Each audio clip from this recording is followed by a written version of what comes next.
charla que tenemos programada para esta mañana, que está a cargo de la doctora Ana Ruth Bonilla.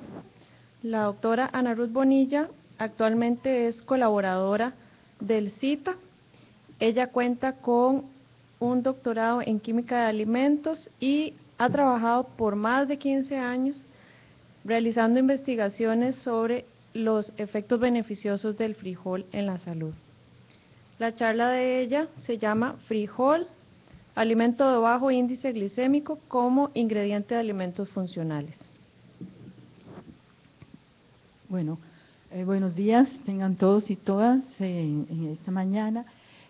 Como ella ya mencionó el título, yo voy a hablar sobre el frijol, que es un alimento de bajo índice glicémico, y cómo utilizarlo como ingrediente en alimentos funcionales. Bueno, el frijol es un alimento que ha estado en la tierra desde siempre, ¿verdad? Es un alimento ancestral, fue domesticado y consumido tanto en México como en Perú. Hay hasta en algunas pinturas, como de Diego de Rivera, ahí aparecen hasta los frijoles, además del maíz. Y por mucho tiempo el frijol se consideró tradicionalmente como una fuente de proteína. Y mucha gente se utilizaba como una fuente barata de proteína. Realmente ese ha sido como el uso o la idea que la gente ha tenido o la población ha tenido sobre el frijol, pero actualmente podemos decir que el frijol ha sido redescubierto como un alimento funcional. Yo sé que ya todo el mundo ha dicho que es un alimento funcional, pero uno no puede empezar una charla sin decir que es un alimento funcional. Entonces, son alimentos que pueden ayudar a prevenir el riesgo de contraer enfermedades crónicas o que promueven un excelente estado de salud. Hay muchos escritos, en realidad actualmente hay bastantes escritos relacionados con muchos estudios y que relacionan la asociación de beneficios asociados al consumo de frijol. Hay estudios epidemiológicos de la reducción de incidencia de cánceres, se habla mucho del cáncer de colon y algunos estudios sobre cáncer de próstata y de mamas también. Sensación de saciedad, lo que nos produce, nos ayuda en la reducción de obesidad. También hay estudios que lo asocian con el manejo de diabetes tipo 2 y por eso también en la reducción de enfermedades cardiovasculares. ¿Cuáles son esas características que hacen del frijol que podamos decir que es un alimento que tiene beneficios para la salud? Sabemos que es un producto bajo contenido de grasa, es una importante fuente de vitaminas, tales como el ácido fólico, que también están asociadas con la reducción de colesterol en la sangre. También es una fuente de fitoquímicos, una buena fuente de fibra. Además, el almidón es de baja digestibilidad, por lo que podemos decir que es un alimento de bajo índice glicémico. Yo voy a hacer énfasis en realidad en el índice glicémico en esta charla. No voy a trabajar sobre ahora porque eso se ha trabajado mucho, pero el frijol también tiene, pero yo voy a hablar hoy sobre el índice glicémico. Como dije anteriormente, el frijol es una excelente fuente de fibra, tanto soluble como insoluble, es una fuente de almidón lentamente digerible, una fuente de almidón resistente y que lo hace, como mencioné, un alimento de bajo índice glicémico. ¿Qué es el índice glicémico? Pues es una forma de medir la rapidez con que los carbohidratos digeribles, azúcares, almidones de un alimento se convierten en glucosa sanguínea. Y el índice glicémico está afectado, no es una sola cosa, sino que se ve afectado no solo por el almidón que consumimos o los azúcares, sino también por el tipo de fibra, dependiendo del tipo de fibra que tenga el alimento, la forma en que se consume el alimento, la presencia de grasa, los tipos de azúcares, también hay un efecto de proteína y grasa y por supuesto también la estructura del almidón. Cuando hablamos, bueno, del índice glicémico, por supuesto tenemos que hablar de la digestión. Entonces, los alimentos sufren hidrólisis enzimática en el tracto intestinal y hay una absorción, esto lo sabemos, en el intestino delgado. Y el colon es el órgano fundamental en la digestión de nutrientes que se escapan a la digestión de las enzimas digestivas. Es decir, en el colon muchas veces se fermentan aquellos compuestos que no fueron digeridos por las enzimas digestivas. Parte, como mencioné anteriormente, el índice glicémico se ve afectado por la fibra. Y cuando hablamos de fibra, pues ¿qué es la fibra? La fibra dietética es la parte comestible de las plantas o los carbohidratos análogos que son resistentes a la digestión y por lo tanto no se absorben en el intestino delgado y muchas veces tienen fermentación completa o parcial en el intestino grueso. Entonces, y además las fibras dietéticas promueven efectos fisiológicos benéficos como laxantes y también pues ayudan en la atenuación del colesterol en la sangre y la atenuación de la glucosa en sangre, que como dijimos antes, se relaciona con el índice glicémico.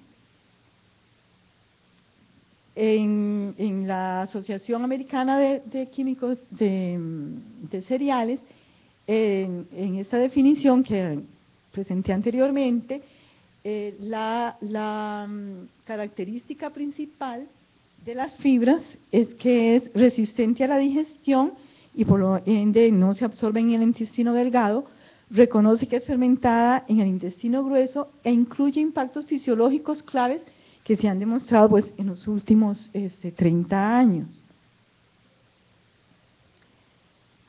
¿Cuáles son los constituyentes de la fibra? Son los polisacáridos no almidonosos y olisacáridos resistentes, los carbohidratos análogos, la lignina, sustancias asociadas con polisacáridos no almidonosos y complejos lignínicos en las plantas.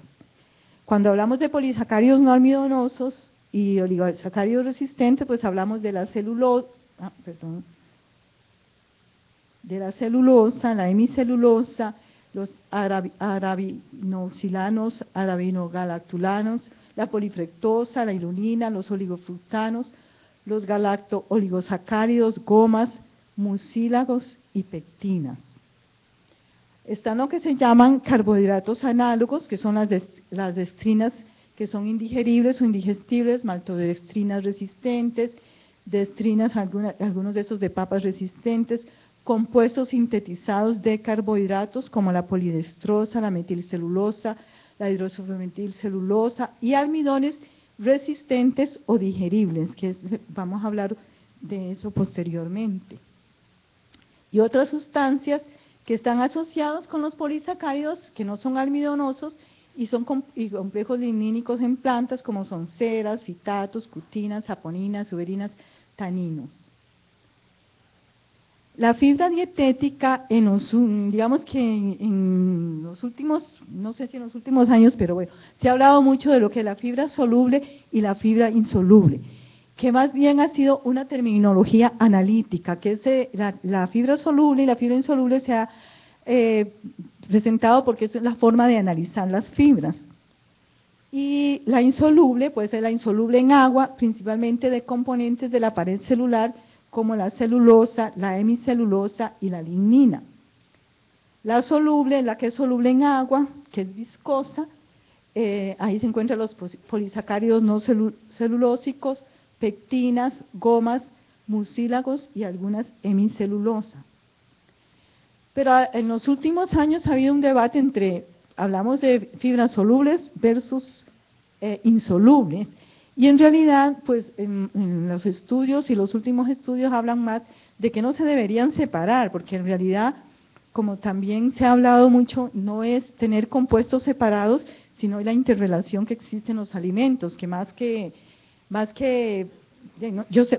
tendencia es tener cápsulas y ingredientes, pero también es más la relación en los alimentos. Entonces, se ha llegado pues a ver que el término que hace difícil evaluar el efecto de dietas en mezclas de fibras, en realidad es difícil en una dieta que la mayoría de la gente consume, no come una fibra soluble o insoluble, es muy difícil evaluar el efecto de una o la otra. Y la distribución, pues también, de si es fibra soluble o insoluble, va a depender del tipo de análisis que se haga.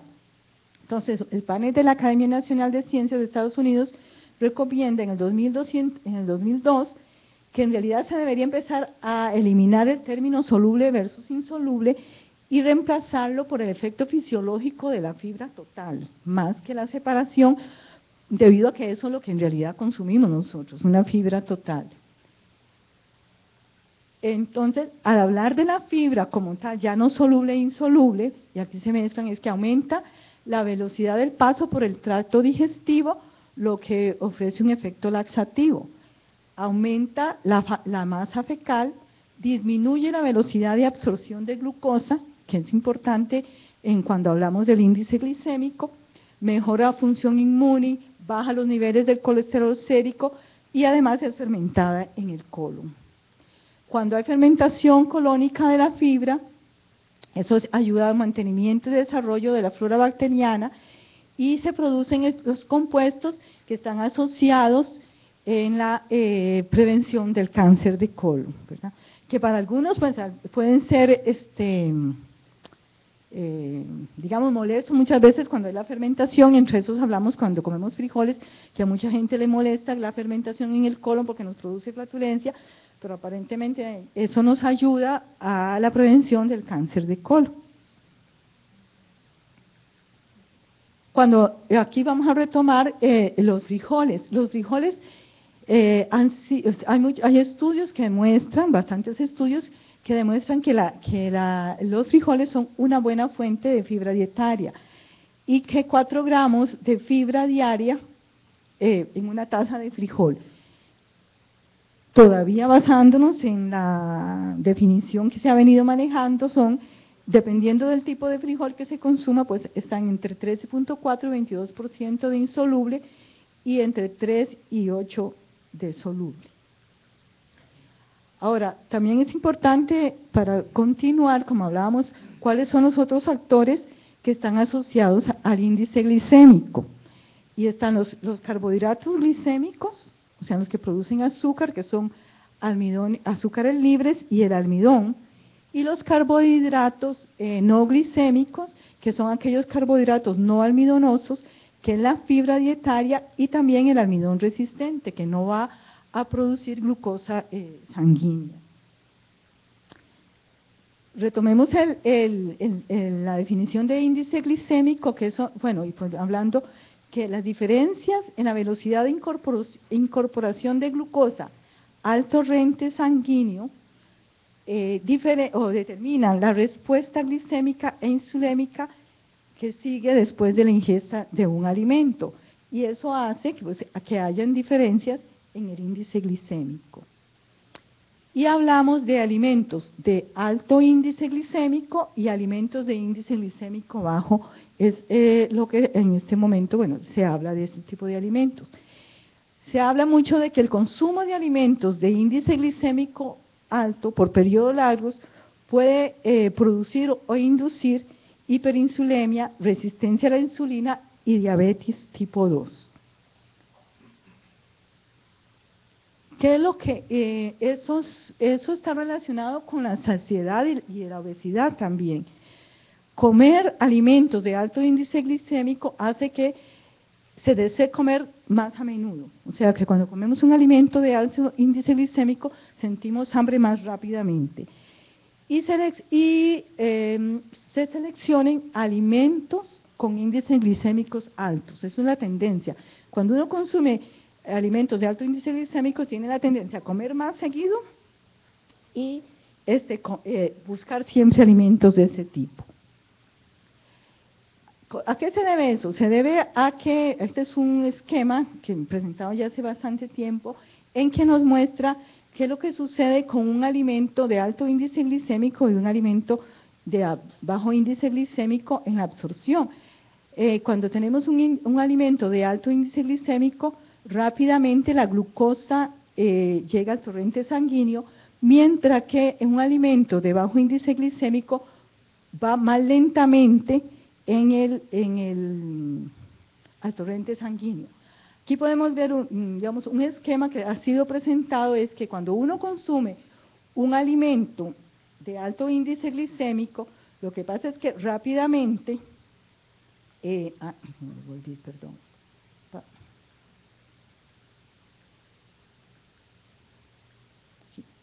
Lo que vemos aquí es que este es el azúcar en sangre y con respecto al tiempo. Entonces, el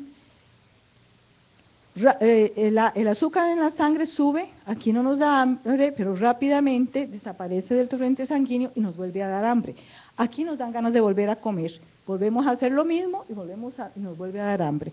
Por eso hay la tendencia de comer más seguido. Esa es la tendencia que ocurre cuando tomemos un alimento de alto índice glicémico. Cuando tenemos un alimento de bajo índice glicémico, en realidad, como en el caso del frijol, la respuesta de sangre, de azúcar en sangre, es mucho más atenuada. Y entonces, por menos tiempo, o sea, por más tiempo, no tenemos hambre. Entonces, en realidad esa es la comparación de las dos curvas. Entonces, ¿cuáles son los efectos beneficiosos del bajo índice glicémico?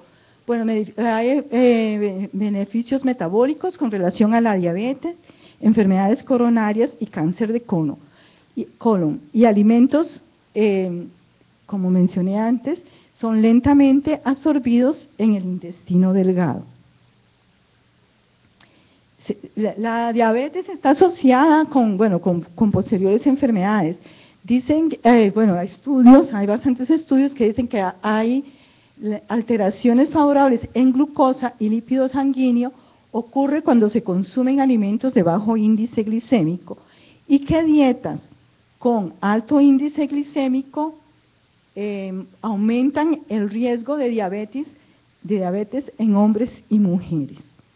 Yo creo que, ya hay una tendencia nuestra en Costa Rica de que la aparición de diabetes tipo 2 es bastante acentuada en la gente adulta mayor que ha estado consumiendo alimentos de alto índice glicémico a través de toda la vida. Y también, algunos de los factores que ya todos conocemos, que en este momento son problemas de causas de enfermedades en el mundo actual. Los estudios sugieren que altos niveles de insulina sanguínea, que son producidos por alimentos de alto índice glicémico, y altos niveles de glucosa sanguínea promueven el cáncer de colon. Porque se ha visto que personas con diabetes tipo 2 muestran un aumento mayor en el riesgo de padecer cáncer de colon. Hay un estudio de la Sociedad Americana del Cáncer que diabetes tipo 2 tiene una mayor propensión de desarrollar cáncer de colon que los no diabéticos. Además, otros dos estudios sugieren o demuestran o presentan la probabilidad de que las personas con diabetes tipo 2 pues tienen un mayor riesgo de obtener cáncer de colon. Como antes mencioné, ya lo he presentado aquí, entonces el tipo de fibra y también los otros factores, y también hablamos de la estructura del almidón como factores que afectan el índice glicémico. El índice glicémico es la glucosa liberada, o el término se refiere a la glucosa liberada en la sangre del alimento que vamos a medir con respecto a la glucosa de sangre de un alimento de referencia. Por ejemplo, si se fuera a medir el índice glicémico del frijol, lo que se hace es ver qué cantidad de glucosa se libera después de un tiempo de consumir el frijol con respecto a la glucosa liberada a través del tiempo después de consumir un alimento control que puede ser glucosa netamente o pan blanco. Por eso es que el pan blanco es como el 100% de los más altos de índice glicémico. Y ahí vemos, voy a hablar un poquito sobre la digestibilidad del almidón, cómo nos referimos anteriormente, la estructura del almidón tiene que ver mucho en los alimentos se relacionan con el índice glicémico. La digestibilidad del almidón depende de factores intrínsecos y extrínsecos. Los factores intrínsecos del frijol, del almidón, la forma física, por ejemplo, las paredes que están rodeando el almidón, el tipo y tamaño de almidón, la cantidad de amilosa que tenga ese frijol, las asociaciones de almidón y polisacáridos no almidonosos en las plantas, la asociación entre el almidón y los componentes proteínicos, la asociación entre el almidón y los compuestos lipídicos y la cocción y el procesamiento del alimento.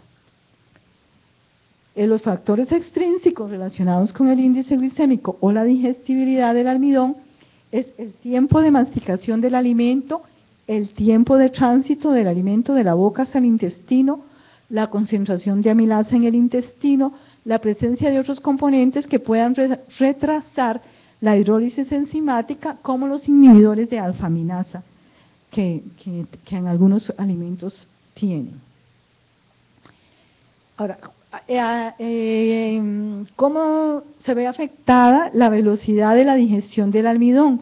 Bueno, la digestión del almidón se debe al efecto que tiene, a la hidrólisis de la alfamilasa presente en nuestro organismo, pero la alfamilasa actúa sobre el almidón dependiendo del grado de gelatinización de la amilosa, del grado de gelatinización del almidón, del contenido de amilosa que tenga ese producto y el atrapamiento físico en las paredes celulares fibrosas.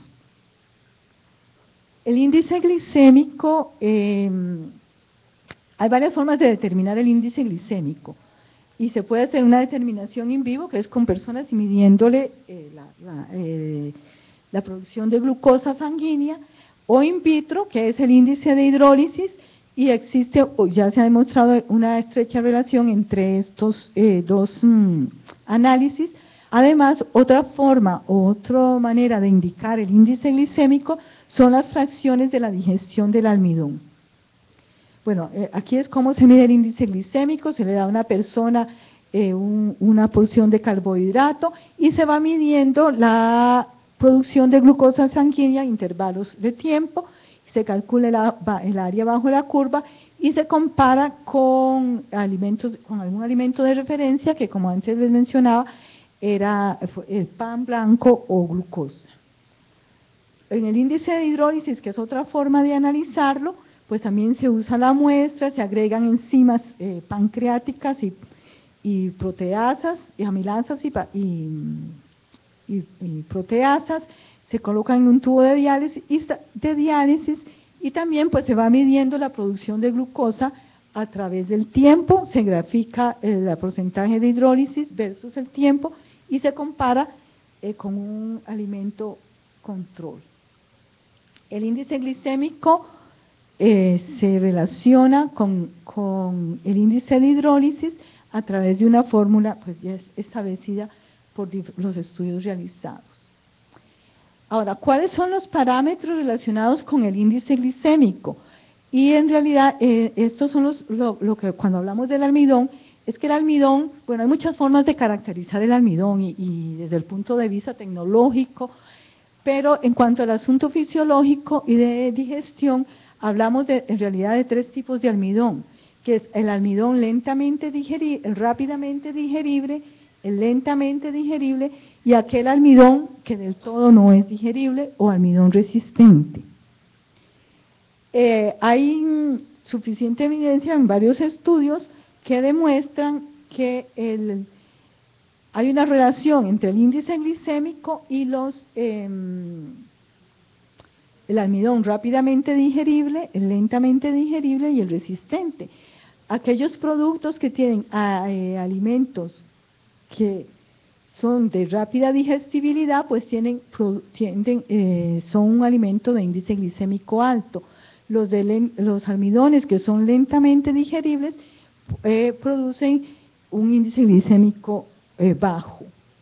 Entonces, el almidón digerible rápido y lentamente se refiere a aquel almidón que es digerible en el intestino delgado y dependiendo de su estructura química o física puede ser o rápidamente digerible o lentamente digerible.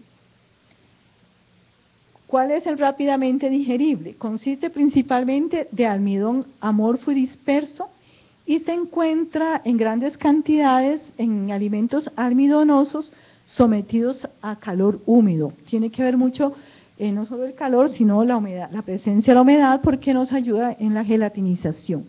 Por ejemplo, el pan, las papas, son alimentos de rápida digestibilidad.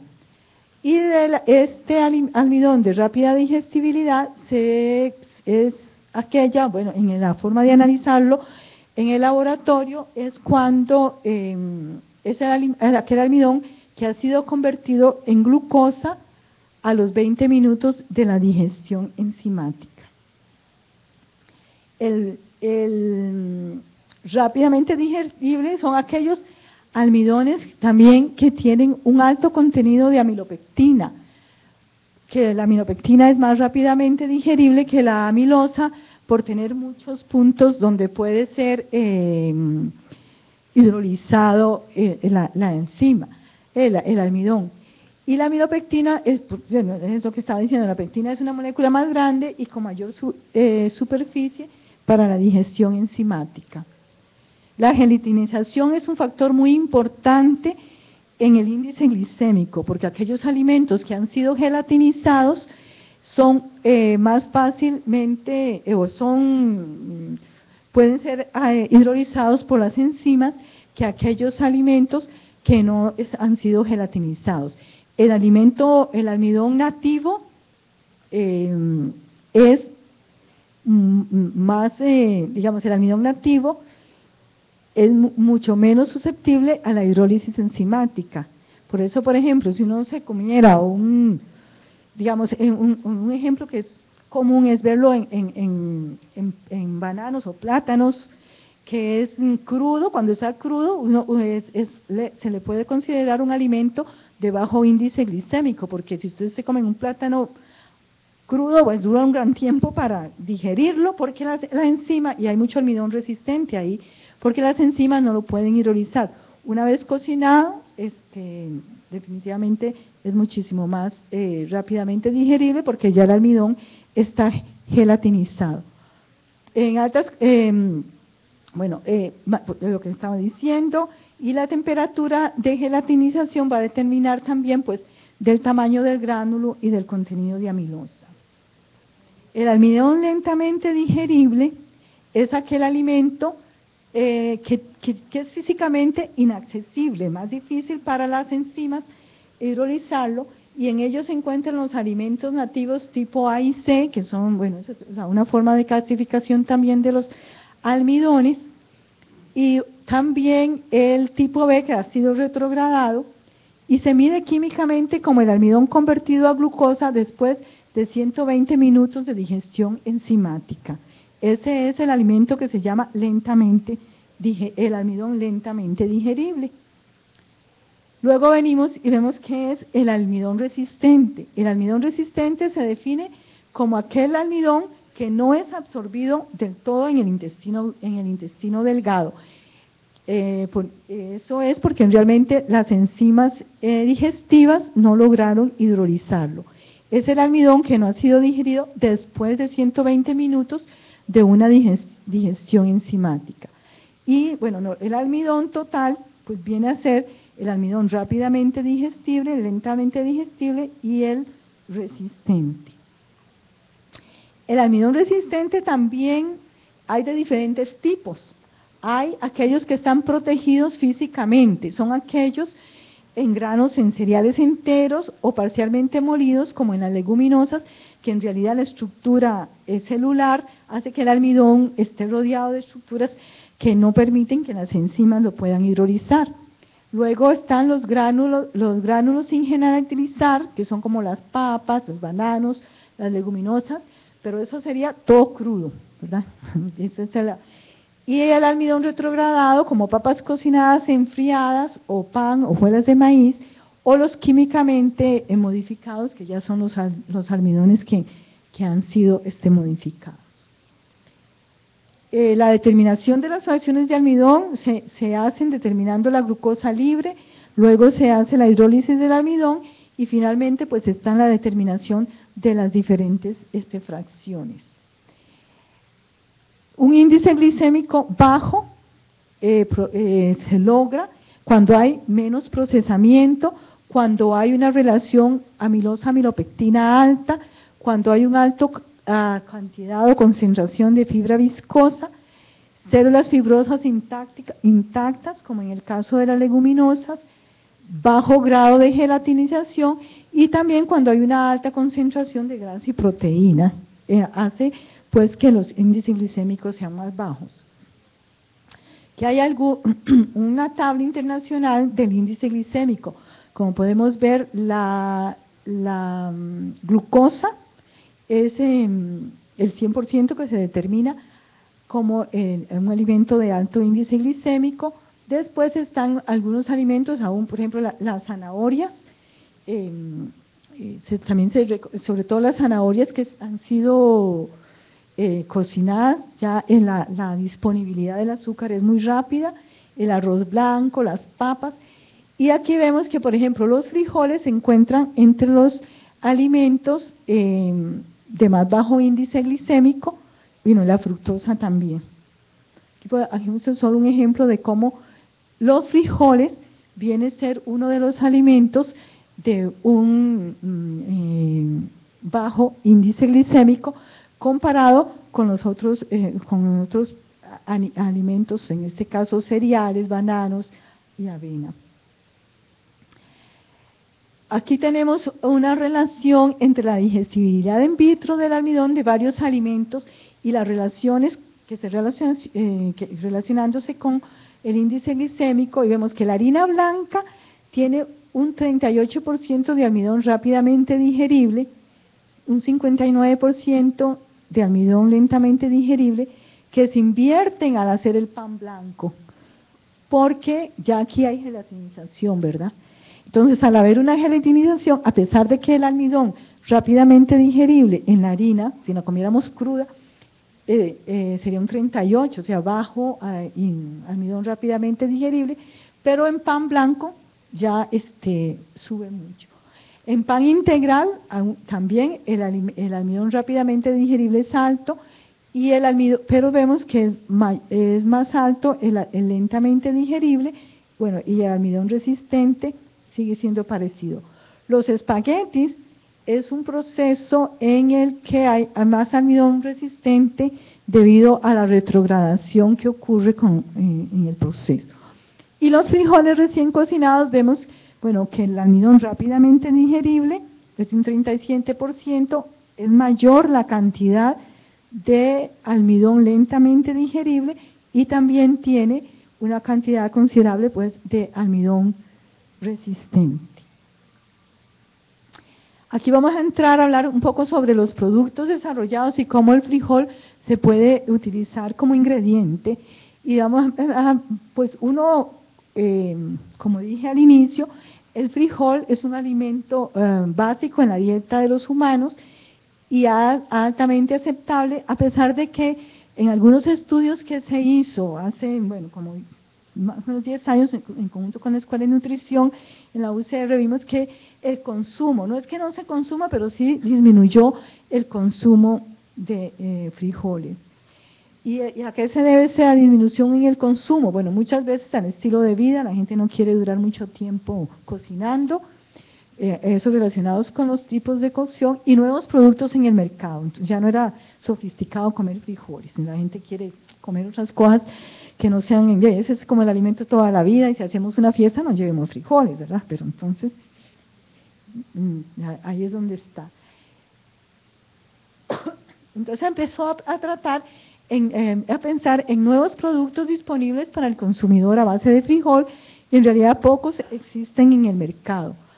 Entonces, nosotros trabajamos un tiempo en un proyecto a través del CITA y con el programa colaborativo de apoyo a la investigación de frijol y frijol de ojo negro para la producción de nuevos productos a base de frijol.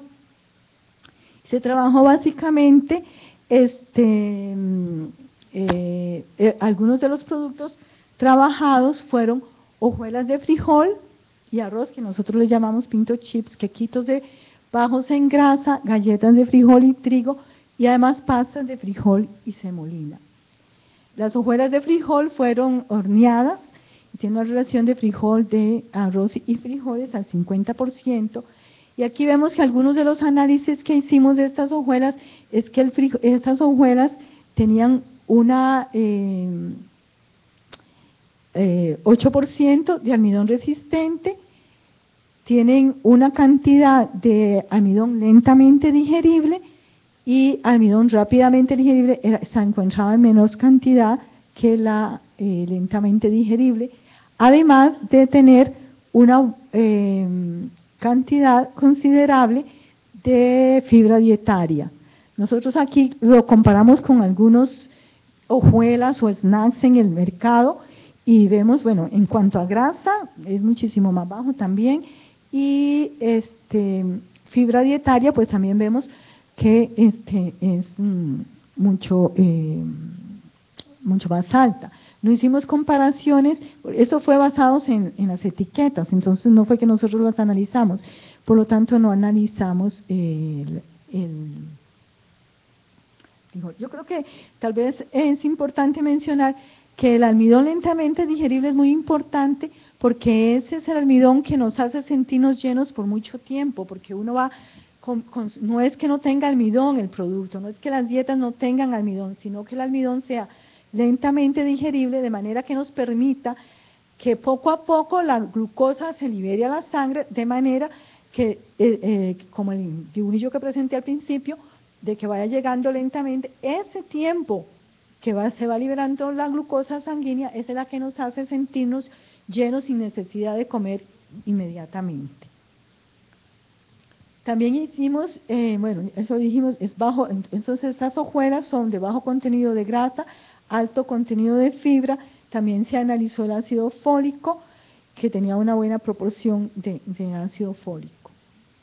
También se trabajó con unos quequitos bajos en grasa, porque también el frijol y el almidón del frijol permite darnos la sensación de grasa en algunos productos. Entonces se puede trabajar con quequitos bajos en grasa. Y esos quequitos también vimos, bueno, el promedio fue de 4.4% de grasa, fibra dietaria, y en medimos solamente el almidón resistente, que bueno, sí es más bajo porque también no era 50% de frijol en los quequitos, sino que era harina blanca. Además tiene el ácido fólico. Los quequitos, cuando fueron evaluados con consumidores, se encontró que era una adecuada alternativa nutricional para adultos. La gente pensó que eran bajos en grasa, ricos en fibra, fuente de almidón resistente y fuente de ácido fólico. También trabajamos con otro producto que es galletas de frijol y trigo. Y se evaluaron 3 tipos de galletas. Galletas de trigo 100%, harina de frijol y harina de trigo, y además una pasta de frijol remojado, cocinado y harina de trigo al 50%. También, y aquí analizamos las fracciones de los diferentes tipos de almidones presentes en las galletas. Como podemos ver, en la galleta que es de harina de trigo, la cantidad de almidón resistente, rápidamente digerible, es alta, es un 28, comparado con las galletas hechas con frijol. Se reduce drásticamente la cantidad de almidón rápidamente digerible. Con frijol crudo es muchísimo más baja que con frijol cocinado, y ya vimos que es por el efecto de la gelatinización también. El almidón lentamente digerible es muy bajo en las galletas de harina blanca y bastante más alto en las galletas hechas con harina de frijol crudo, que sigue siendo más alta por no estar gelatinizado, que aquellas en que se hizo con frijol cocido. Pero aún así, el frijol, por la estructura del almidón del frijol, sigue siendo, en relación con este, mayor el almidón lentamente digerible. El almidón resistente, lo mismo. Vemos que en las galletas con harina blanca hay una cantidad de almidón resistente, la mayor cantidad es con harina de frijol crudo, y también en las de cocinado también tiene cantidades de almidón resistente. La fibra también viene a ser un factor muy importante en estas galletas, es de un 1.8%, en este caso en las de harina de frijol crudo es bastante alta. O sea, es importante mencionar que muchas veces la fibra en sí incluye, o sea, muchas veces no, en el método de análisis de la determinación de fibra incluye el almidón resistente, aunque no se dice en eso, la fibra, porque el almidón resistente no es, el análisis de fibra es enzimático, con amilasas. Entonces, el almidón resistente está dentro de la fibra. Y eso ha generado, bueno, digamos, controversia en los campos de que si el almidón resistente es fibra o no fibra, y en realidad al final se ha terminado como considerando parte de la fibra porque dentro del análisis no es, y no se logra hidrolizar. Entonces, llegamos a los resultados finales, es que las galletas de trigo, tienen un índice glicémico mayor que las galletas con frijol, que son de bajo índice glicémico. Luego también se trabajó con pastas elaboradas a partir de harina de frijol y semolina, sustituyendo parcialmente la harina por harina de frijol. Y también vimos que la fibra pues se aumentó bastante en la pasta en la que se utilizó frijol con respecto a la pasta hecha con semolina, solo con semolina. Las fracciones de almidón también se analizaron en este caso y vimos que el almidón lentamente digerible es mayor para la pasta en el que se usó frijol. Para el almidón rápidamente digerible, bueno, son inversos en casi todos los casos, es que el rápidamente digerible es menor en la pasta hecha con frijol, y también encontramos que hay una mayor cantidad de almidón resistente, a pesar de que la pasta siempre se puede promover como fuente de almidón resistente. Lo mismo, las pastas de semolina pues tienen un índice glicémico mayor que las pastas que se hicieron con harina de frijol y semolina. También se comparó, bueno, esto ya lo dije, se comparó el índice glicémico, la hidrólisis del almidón, ¿no? El índice glicémico de estas pastas, y aquí podemos ver, este es un pan blanco, se comparó contra un pan blanco con la pasta hecha con solo semolina y la pasta con semolina y frijol. Y podemos, aquí el índice glicémico estimado para la pasta con frijol es menor que la solo con semolina, y bueno, y por supuesto que es mucho menor que el pan. Como conclusiones de los productos utilizando el frijol, podemos decir que los productos tienen un gran potencial, utilizando frijol, tienen un gran potencial como alimentos funcionales. Porque primero, bueno, además de, yo no presenté aquí los estudios del consumidor, porque se hacía mucho, pero todos los productos fueron evaluados por los consumidores y todos ellos tuvieron una muy buena aceptación por los consumidores. Los productos son una adecuada fuente de fibra, la digestibilidad del almidón es baja, por lo que en productos son bajos en índice glicémico. Todos los productos desarrollados con frijol también tienen actividad antioxidante. Yo la verdad no lo puse en esta presentación porque como aquí se iba a hablar mucho de ORAC, antioxidantes, y la presentación tenía que ver con el índice glicémico, no hice las presentaciones de los resultados de índice de actividad antioxidante que también tienen los productos. Si alguien está interesado, pues nosotros tenemos los resultados. Antes de terminar, quiero también mencionar que este trabajo que se ha hecho, ella dijo que tengo muchos años de trabajar en frijol, pero no he trabajado sola, he trabajado con mucha gente, han habido muchos estudiantes, estudiantes que han hecho sus tesis en el desarrollo de productos y he trabajado con la colaboración de compañeras en el CITA que hemos trabajado como equipo en el desarrollo de estos productos. Muchas gracias. Si tienen las preguntas que quieran.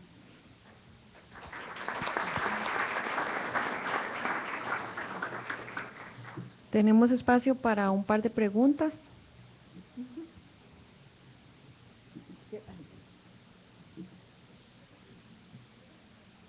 Aquí pareciera que la pregunta es acerca de nuestro querido gallo pinto. Al ser el frijol de bajo índice glicémico y el cereal, el arroz alto, entonces lo deseable sería que la proporción de nuestro querido gallo pinto sea distinto, favorable al frijol. Creo que en este momento es 2-1, ¿verdad? Sí, pero ya se ha empezado a elaborar. Yo creo que la misma, ¿verdad? En la Escuela de Nutrición han empezado a presentar propuestas de que el gallo pinto se invierta, que sean más frijoles que arroz y no así unos frijoles en el arroz. La otra también es usar arroz integral, ¿verdad? Que eso baja el índice glicémico.